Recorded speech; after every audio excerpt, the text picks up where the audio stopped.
You ever get that feeling, like something's watching you? Even when you're completely alone? I've been living the van life for a while now. Freedom, adventure, that's what I signed up for. But out here, in the middle of nowhere, I found something I shouldn't have. Something found me. And now, I don't think I'm the one driving anymore. Stay with me till the end, and tell me, what would you do if you realized your home wasn't yours anymore? And if you're new here, hit like, subscribe, and drop a comment. Have you ever seen something you couldn't explain? I've been living the van life for a while now, but last night, some kids knocked on my window. They wanted me to let them in. I don't know how long I have. My battery's at 14%, and I don't dare start the van. If I do, they'll hear me. I know that sounds paranoid, but you didn't see them. Or maybe you have. If you have, tell me.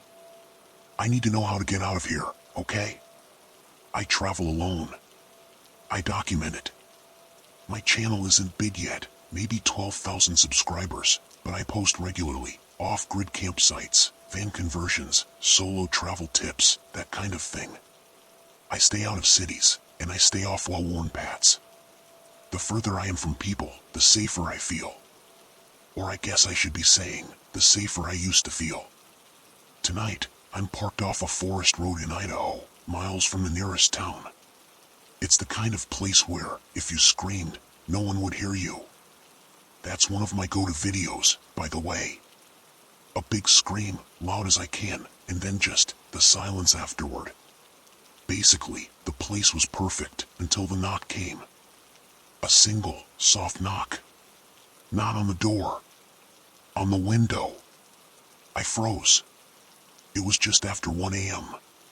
The woods were silent, no wind, no animal noises.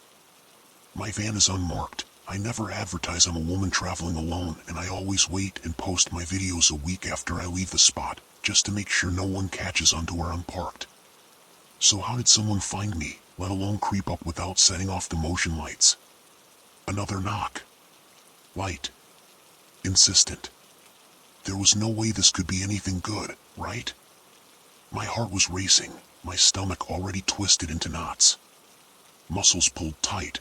I reached for my phone. My stupid fingers fumbled it, and it hit the floor mat. The thump seemed thunder loud, and when I sat back up, I nearly screamed. A child's face was pressed against the window.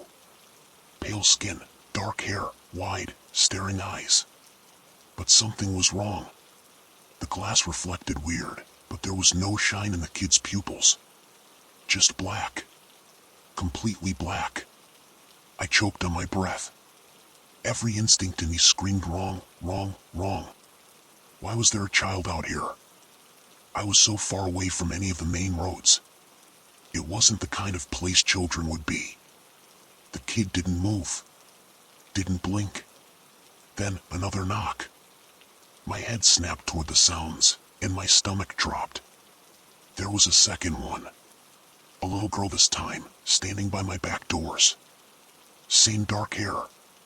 Same vacant, black stare. I don't scare easy. I've slept in parking lots where guys tried breaking into my van. I've camped in places where the only sounds were coyotes circling. I'm not an adrenaline junkie, but I'm also not just starting out. But this was something else. I kept my hand low, fumbling for my knife while trying to keep my breathing steady. That sounds bad. These were just kids, right? But you don't understand. There was something wrong with them. The boy at the window finally spoke. Let us in. 3 words. No emotion. No inflection. Just a flat, empty demand. I shook my head. It made all my hair stand on end. He spoke again, more persistent this time. Let us in. The girl knocked again, harder. I heard it rattle the doors. It was a childish response, but I grabbed my blanket and pulled it up over my shoulders, cowering beneath the heavy cotton like it was a shield. I clutched my knife so tightly, it made my knuckles ache. I don't know how long I sat there, too afraid to breathe. I knew that if I opened the door, I wouldn't be able to close it again. Suddenly, They stepped back. The dark of night engulfed the windows again. I barely had time to process that relief before a new sound nearly made me scream, a tap on the driver's side. I whipped around. There was a third child, a new one. This kid was a little taller. He was maybe 12 at the oldest, standing inches from my driver's side door. Unlike the other two, he was grinning. The handle jerked, but I kept my doors closed so it didn't open. The grin widened. "Let us in." The same 3 words again. It wasn't a question, it was a demand.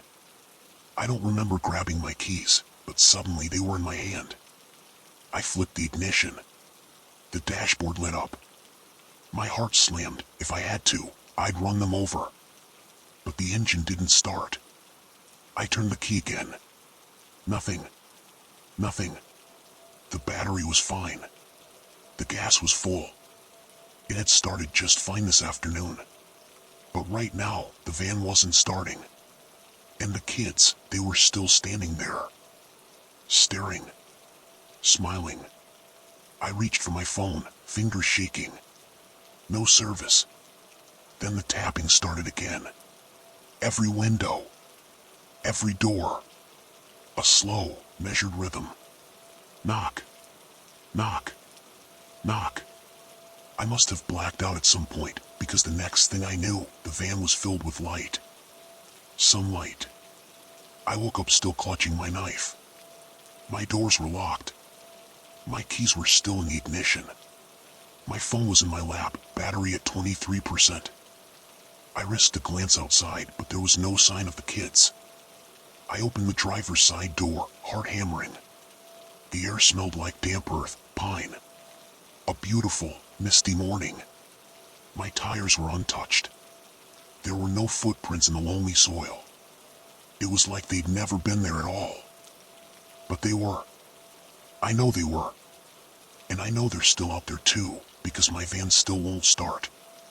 And I'm worried that tonight, the knock will come again.